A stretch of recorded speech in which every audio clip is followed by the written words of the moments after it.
ഞങ്ങൾ പഠിക്കുമ്പോഴാണ് കമ്പ്യൂട്ടർ വന്നത്. കമ്പ്യൂട്ടർ വന്നപ്പോൾ അതൊരു ഭയങ്കര വിപ്ലവകരമായ ഒരു മാറ്റമായിരുന്നു. ലോകം മുഴുവൻ വലിയ ചർച്ചയായിരുന്നു. നമ്മുടെ രാജ്യത്തും വലിയ ചർച്ചയായിരുന്നു. അന്നത്തെ പ്രധാനമന്ത്രിയായിരുന്ന ശ്രീ രാജീവ് ഗാന്ധി 21ാം നൂറ്റാണ്ടിലേക്ക് ഇന്ത്യയെ കൈപിടിച്ചു കൊണ്ടുപോകാൻ രാജ്യത്ത് ഡിജിറ്റൽ ലിറ്ററസിയും കമ്പ്യൂട്ടറും സുപ്രധാനമായ പങ്കുവഹിക്കും എന്നെല്ലാം വിശേഷിപ്പിച്ചു. അദ്ദേഹമാണ് അതിൻ്റെ മുൻനിരയിൽ നിന്നത്. നമ്മുടെ സംസ്ഥാനത്ത് പതിവ് പോലെ കമ്പ്യൂട്ടർ വേണോ വേണ്ടേ എന്നുള്ളതിനെക്കുറിച്ചൊക്കെ കുറേ നാൾ ചർച്ച ചെയ്തു. അതങ്ങനെയാണ് കേരളത്തിൽ. പക്ഷേ എല്ലാവർക്കും അതിൻ്റെ ഭാഗമാകേണ്ടി വന്നു. ഇന്ന് നമ്മുടെ രാജ്യത്ത് നിന്ന്, കേരളത്തിൽ നിന്ന് ഒരുപാട് IT എക്സ്പേർട്സ് ലോകത്തിൻ്റെ വിവിധ ഭാഗങ്ങളിൽ വർക്ക് ചെയ്യുകയാണ്. ലോകത്തെ ഇതിൻ്റെ ഏറ്റവും ITയുടെ വലിയ ആസ്ഥാനം എന്ന് വിശേഷിപ്പിക്കപ്പെടുന്ന അമേരിക്കയിലെ സിലിക്കൺ വാലിയിൽ പോലും ഏറ്റവും കൂടുതൽ ഇന്ത്യയിൽ നിന്നുള്ള കുട്ടികളാണ് അവിടെ, ചെറുപ്പക്കാരാണ് അവിടെ പ്രവർത്തിക്കുന്നത്. ലോകത്തിൻ്റെ എല്ലാ രാജ്യങ്ങളിലും IT രംഗത്ത് ഇന്ത്യക്കാരായിട്ടുള്ള ആളുകൾ പ്രവർത്തിക്കുന്നുണ്ട്. ഇന്ത്യയിലൊരു പ്രധാനപ്പെട്ട കേന്ദ്രം ബാംഗ്ലൂരാണ്. ആ ബാംഗ്ലൂരിൽ ഏറ്റവും കൂടുതൽ പ്രവർത്തിക്കുന്നത് മലയാളികളായിട്ടുള്ള ചെറുപ്പക്കാരാണ് IT രംഗത്ത് പ്രവർത്തിക്കുന്നത്. ലോകത്ത് വലിയ മാറ്റമുണ്ടായി. സയൻസിലും ടെക്നോളജിയിലും മാറ്റമുണ്ടായി. ഞങ്ങൾ പറയായിരുന്നു, ആദ്യത്തെ കമ്പ്യൂട്ടർ ഒരു മുറിയുടെ അത്ര ഉണ്ടായിരുന്നു. ഒരു മുറിയിൽ ഫുൾ കമ്പ്യൂട്ടറായിരുന്നു ആദ്യത്തെ. ഇപ്പോഴും നമ്മുടെ മ്യൂസിയത്തിൽ അത് വെച്ചിട്ടുണ്ട്. ആ കമ്പ്യൂട്ടറിൽ വർക്ക് ചെയ്ത ആളുകളൊക്കെ ഇപ്പോഴും ഉണ്ട്. ഇപ്പോൾ information is on your finger tip, അല്ലേ? ഞങ്ങൾക്ക് ആർക്കും ഇല്ലാത്ത ഭാഗ്യമാണ് ഈ ജനറേഷൻ കിട്ടിയിരിക്കുന്നത്. ഞങ്ങളുടെ കാലത്ത് ഞങ്ങൾ പഠിക്കുമ്പോൾ ഒരു പുതിയ കാര്യം അറിയണമെങ്കിൽ ലൈബ്രറിയിൽ പോയി പുസ്തകങ്ങൾ മറച്ചു നോക്കണം, അല്ലെങ്കിൽ അധ്യാപകരോട് ചോദിക്കണം, അന്വേഷിച്ചിങ്ങനെ നടക്കണം. കുറേ നാൾ കഴിഞ്ഞാലേ ചിലപ്പോൾ ആ ഇൻഫർമേഷൻ കിട്ടുള്ളൂ. ഇപ്പം അതല്ല. നിങ്ങൾക്ക് ഏത് വിവരം വേണമെങ്കിലും, ഏത് വിഷയം വേണമെങ്കിലും നിങ്ങൾക്ക് നിങ്ങളുടെ ഫിംഗർ ടിപ്പിൻ്റെ അറ്റത്താണ് ഇതെല്ലാം. എല്ലാ വിവരങ്ങളും ലോകത്തിലാണ്. ആ മാറ്റമാണ് ലോകത്തുണ്ടായിക്കൊണ്ടിരിക്കുന്നത്. എല്ലാ കാലത്തും മനുഷ്യൻ പുതിയ പുതിയ കണ്ടുപിടുത്തങ്ങൾ നടത്തി, ഗവേഷണങ്ങൾ നടത്തി, പുതിയ അറിവുകൾ സമ്പാദിച്ചിട്ടുണ്ട്. ഞങ്ങളുടെ കാലത്തൊക്കെ ഉണ്ട്. പക്ഷെ ഇപ്പോൾ നടക്കുന്നത് നോളജ് എക്സ്പ്ലോഷനാണ്, വിജ്ഞാന വിസ്ഫോടനമാണ്. നമ്മൾ ഇവിടെ ഇരിക്കുമ്പോൾ ലോകത്തിൻ്റെ വിവിധ ഭാഗങ്ങളിൽ, വിവിധ സർവകലാശാലകളിൽ, ഇൻസ്റ്റിറ്റ്യൂട്ടുകളിലെല്ലാം വലിയ ഗവേഷണങ്ങൾ നടക്കുകയാണ്, റിസർച്ച് നടക്കുകയാണ്. ഓരോ മിനിറ്റിലും പുതിയ അറിവുകൾ ഉണ്ടാവുകയാണ്. ആ അറിവുകൾ ഉണ്ടാകുന്നതിൻ്റെ വേഗത എന്ന് പറയുന്നത് വിസ്മയകരമായ വേഗതയാണ്. ഇപ്പം എഞ്ചിനീയറിംഗ് കോളേജിൽ പഠിക്കുന്ന ഒരു കുട്ടി ആ സിലബസ് അനുസരിച്ച് പഠിച്ച് പുറത്തു വരുമ്പോൾ ആ പഠിച്ച കാര്യം ഔട്ട്ഡേറ്റഡ് ആവുകയാണ്, പുതിയ നോളജ് വരികയാണ്. ഇന്നത്തെ കാലത്തെ ഏറ്റവും വലിയ വെല്ലുവിളി എന്ന് പറയുന്നത് നോളജ് അപ്ഡേറ്റ് ചെയ്യുക എന്നുള്ളതാണ്. ആ നോളജ് അപ്ഡേറ്റ് ചെയ്യുക എന്നുള്ളത് ചലഞ്ചാണ് നമ്മുടെ മുമ്പിൽ ഏറ്റവും ഉള്ളത്. ഒരുപാട് കാര്യങ്ങൾ, ഒരുപാട് മാറ്റങ്ങൾ ഉണ്ടാവുകയാണ്.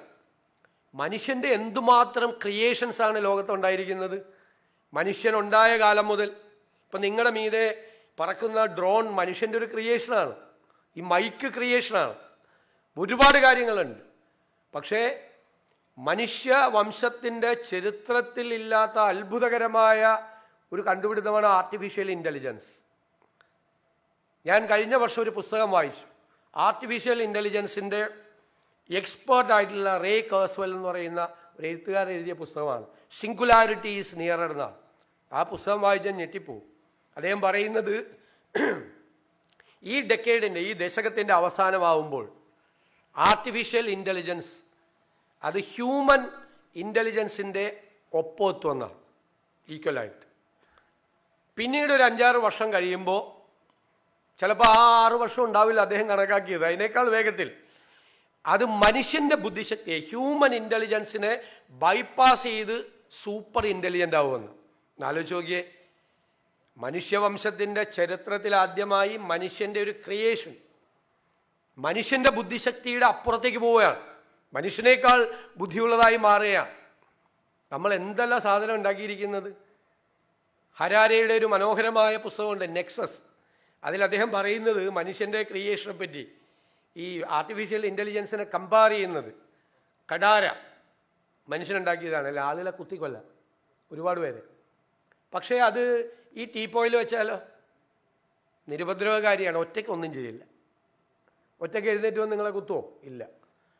ഒരു ഫുൾ ഓർഡർ റിവോൾവർ മനുഷ്യനുണ്ടാക്കിയതാണ്, മറ്റുള്ളവരെ കൊല്ലാൻ വേണ്ടിയിട്ടുണ്ടാക്കിയതാണ്. ആ സാധനം ഒരു ടേബിളിൻ്റെ മീതെ വെച്ചാൽ കുഴപ്പമുണ്ടാക്കുമോ? ഒറ്റയ്ക്ക് പോയി എഴുന്നേറ്റ് എല്ലാവരും വെടിവെക്കുമോ? ഇല്ല. ഏറ്റവും കുഴപ്പം പിടിച്ച സാധനം എന്താ? മനുഷ്യനുണ്ടാക്കിയത് ബോംബാണ്, അല്ലേ? ആ ബോംബ് ഒറ്റയ്ക്കൊരു പ്ലെയിനിൽ കയറി നമ്മുടെ ഉക്രൈനിലും പാലസ്തീനിലും പോയി ബോംബിടുമോ? ഇല്ല. പക്ഷെ അതിൻ്റെ അപ്പുറത്തെ, അതായത് ഹ്യൂമൻ ഇൻ്റർവെൻഷൻ വേണം. പക്ഷേ ആർട്ടിഫിഷ്യൽ ഇൻ്റലിജൻസ് പ്രിഡിക്റ്റ് ചെയ്യാൻ പറ്റാത്ത തലത്തിലേക്ക് അത് പോവുകയാണെന്നാണ് പറയുന്നത്. ഇത് നോളജ് എക്സ്പ്ലോഷൻ്റെ ഈ കാലത്ത് ഓരോ പ്രൊജക്ഷനുണ്ട്, ഓരോ പ്രൊജക്ഷൻ. ആ പ്രൊജക്ഷൻ മെഡിക്കൽ സയൻസിലെ കാര്യം തന്നെ ഹരാരെ പറഞ്ഞിരിക്കുന്നത് ഭയങ്കര രസകരമാണ്. അതായത് അദ്ദേഹം ചോദിക്കുന്നൊരു ചോദ്യം, കഴിഞ്ഞ നൂറ്റാണ്ടിൽ മനുഷ്യൻ്റെ ആയുസ് എത്രയായിരുന്നു ശരാശരി? 35 വയസ്സ് ആയിരുന്നു. ഇപ്പോഴെത്രയാണ് മനുഷ്യൻ്റെ ആയുസ്? 70-നും 75-നും ഇടയിലായി, ഇരട്ടിയിൽ കൂടുതലായി. കഴിഞ്ഞ നൂറ്റാണ്ടിൽ ഒരാൾ മരിച്ചാൽ എന്താണ് മരിക്കാൻ കാരണം എന്ന് ചോദിച്ചപ്പോൾ നെഞ്ചുവേദന വന്നു മരിച്ചു. ഇപ്പം നെഞ്ചുവേദന വന്നാലോ ഡോക്ടർ ട്രെഡ്മില്ലിൽ ഓടിക്കും, ECG എടുക്കും, അല്ലെ വേണമെങ്കിൽ ഒരു ആൻജിയോപ്ലാസ്റ്റി ചെയ്യും. ഇനി അതിലും കൂടുതലാണെങ്കിൽ ഒരു ബൈപ്പാസ് സർജറി ചെയ്ത് 4 ദിവസം കഴിയുമ്പോൾ എഴുന്നേറ്റ് വീട്ടിൽ പോകാൻ പറയും. ഇപ്പം മെഡിക്കൽ സയൻസിൻ്റെ ഉണ്ടായ പുരോഗതിയാണ് മനുഷ്യൻ്റെ ലൈഫ് എക്സ്പെക്റ്റൻസി, അല്ലേ, ആയുർദൈർഘ്യം വർദ്ധിപ്പിക്കാനുള്ള കാരണം. ഹരാരയുടെ വളരെ രസകരമായൊരു ചോദ്യമുണ്ട്, ഈ പോക്ക് പോയാൽ അടുത്ത നൂറ്റാണ്ടിൽ മനുഷ്യൻ്റെ ആയുസ് എത്രയായിരിക്കും? വല്ല പിടിയുണ്ടോ? 160-നും 180-നും വയസ്സിലിടയിലായിരിക്കും. അരികോന്നം മാഷ് അടുത്ത നൂറ്റാണ്ടിൽ ജനിച്ചാൽ മതിയായിരുന്നു എന്ന് വിചാരിക്കും. അവിടെ അത്രയാവുന്ന പറയുന്നത് 160-നും 180-നും. കാര്യം എന്താ പറയുന്നത്? മെഡിക്കൽ സയൻസിൽ ആർട്ടിഫിഷ്യൽ ഇൻ്റലിജൻസിൻ്റെ റോൾ വരികയാണ്. ആർട്ടിഫിഷ്യൽ ഇൻ്റലിജൻസിൻ്റെ അടുത്ത് നിന്ന് നമ്മുടെ സിംറ്റംസ് പറഞ്ഞാൽ അപ്പം തന്നെ ഡയഗ്നോസ് ചെയ്യും. എന്നിട്ട് ഇതാണ് തൻ്റെ രോഗമെന്ന് പറയും. ഇപ്പം ഡയഗ്നോസ് ചെയ്യണമെങ്കിൽ വലിയ പാടാണ്. രോഗം വന്നാൽ ഒരാൾ നമ്മളോട് പറയും എറണാകുളത്തൊരു ആശുപത്രി ഉണ്ടെന്ന് പറയും, വേറൊരാൾ പറയും വേറെ സ്ഥലത്തൊരു ആയുർവേദ ആശുപത്രി ഉണ്ടെന്ന് പറയും, വേറൊരാൾ പറയും യുനാനിയാണ് നല്ലതെന്ന് പറയും. അപ്പോൾ മറ്റൊരാൾ പറയും വയനാട്ടിൽ ഒരു ഒറ്റമൂലയുണ്ട് അതിന് പോകണമെന്ന് പറയും. രോഗം വന്നാൽ പെട്ടുപോയതാണ് ഇപ്പോഴത്തെ കാലത്ത്. മറ്റേത് ആ പ്രശ്നമില്ല, ആർട്ടിഫിഷ്യൽ ഇൻ്റലിജൻസ് അപ്പം തന്നെ രോഗം ഡയഗ്നോസ് ചെയ്ത് ഇതാണ് രോഗം എന്ന് പറയും. സെക്കൻഡ് ഓപ്ഷൻ എന്താ? ഫർദർ ആക്ഷൻ എന്താ? ഫർദർ ആക്ഷൻ മരുന്ന് പ്രിസ്ക്രൈബ് ചെയ്യുക, അല്ലേ? അപ്പോൾ ഒരു കുറേ മരുന്നങ്ങ് എടുക്കും. അതിന് പറയും ഇത് വേണ്ട, തൻ്റെ കിഡ്നി അടിച്ചു പോകും, ഇത് വേണ്ട, ഇത് തൻ്റെ ലിവർ പോകും, this is the right medicine. മരുന്ന് കഴിക്കുക, രോഗം മാറ്റുക. പിന്നെ പറയുന്നുണ്ട് ആർട്ടിഫിഷ്യൽ ഇൻ്റലിജൻസും നാനോ ടെക്നോളജിയും കൂടി ഇൻ്റർ ഡിസിപ്ലിനറിയാണ്, 2 സബ്ജക്റ്റാണ്. 2 കൂടി ഉണ്ടാക്കിയിട്ട് ഒരു നാനോ സംഭവം ഉണ്ടാക്കി, ചെറിയൊരു സംഭവം. അത് ഇഞ്ചക്ട് ചെയ്യാം നമ്മുടെ വെയിനിലൂടെ. അത് ഇഞ്ചക്ട് ചെയ്തിട്ട് അതിങ്ങനെ പോവും. നിങ്ങൾ വീഡിയോ ഗെയിം കളിക്കില്ലേ, ഇങ്ങനെ കയ്യിൽ വെച്ചിട്ട് ഇങ്ങനെ ആ സ്റ്റിക്ക് വെച്ചിട്ട്, അതുപോലെ ഡോക്ടർ ഇങ്ങനെ ഇതിനെ കൺട്രോൾ ചെയ്യും. അപ്പോൾ ഈ സാധനം ഇങ്ങനെ പോവും. ഇത് പോയിട്ട് ഹാർട്ടിലെ ബ്ലോക്ക് ഉണ്ടെങ്കിൽ ബ്ലോക്ക് കംപ്ലീറ്റ് മാറ്റും. അപ്പോൾ ആൻജിയോപ്ലാസ്റ്റി ഇല്ല, ബൈപ്പാസ് സർജറി ഇല്ല, ബ്ലോക്ക് മാറി. ശരീരത്തിലൂടെ പോയി ശരീരത്തിലെ ക്യാൻസറസ് സെല്ലുകൾ മുഴുവൻ റിമൂവ് ചെയ്യും. കീമോതെറാപ്പി ഇല്ല, റേഡിയേഷൻ ഇല്ല, മുടി കൊഴിയില്ല, ഒന്നുമില്ല, ക്യാൻസർ മാറും.